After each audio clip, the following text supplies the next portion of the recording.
Une semaine d'exercice spirituel à l'ermitage près de l'église de Gethsémani, au cœur du silence, dans un décor tout à fait particulier.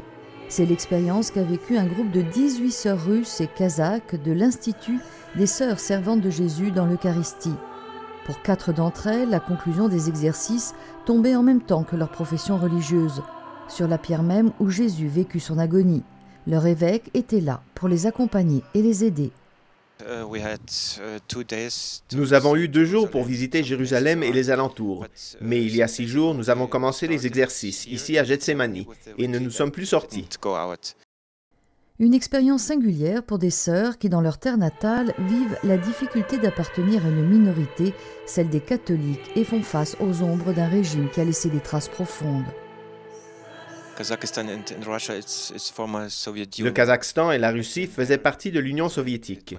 Je suis arrivé là il y a 21 ans. J'étais prêtre en Allemagne de l'Est. En ce temps-là, l'Union soviétique cessait d'exister et beaucoup de gens commençaient à s'interroger sur le sens de la vie. Et si ce n'était pas vrai tout ce que l'on nous a dit pendant les 70 dernières années? Et ainsi, dans les années 90, beaucoup de personnes ont commencé à chercher la foi.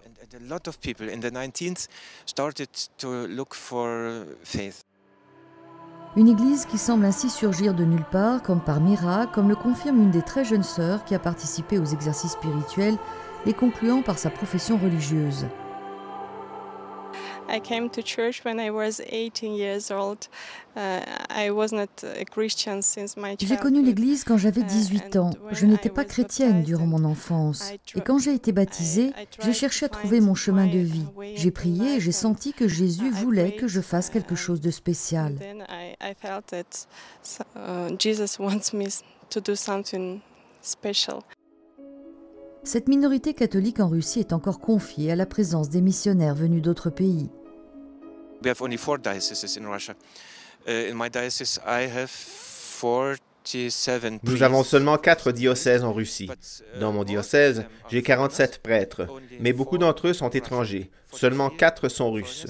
43 sont étrangers et sont venus seulement pour une période. Je ne sais pas ce qui se passera dans les 5 ou 10 prochaines années.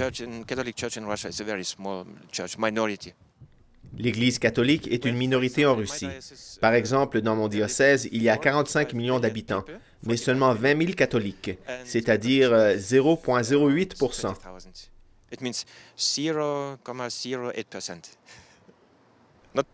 Peu nombreux, mais vous êtes le sel de la terre, nous a dit le Seigneur.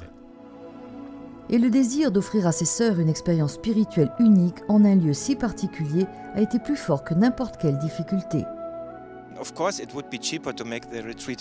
Évidemment, cela aurait été moins cher de faire ces exercices spirituels en Russie. Mais avant tout, la Terre Sainte est la Terre Sainte et un lieu de grâce. Nous sommes restés ici, nous avons prié du matin au soir. Et maintenant, après avoir vécu ce temps, je peux dire que cela n'a pas été une erreur de venir ici. Nous avons beaucoup reçu. En second lieu, il est important de savoir que les sœurs viennent de Russie et du Kazakhstan. Leur vocation est née de nulle part. Elles n'ont pas des parents ou des grands-parents qui savent prier ou qui savent quelque chose sur le Christ. Très souvent en Russie, ils pensent, vous les catholiques, vous êtes une secte.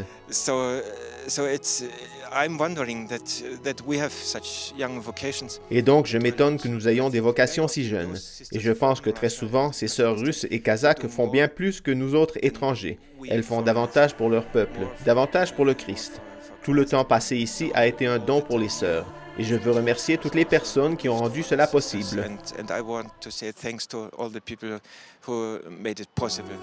Oh, cela a été merveilleux. Jésus aimait cet endroit. Cela a été plus facile de prier ici et de sentir qu'il était là, qu'il était proche. He was here.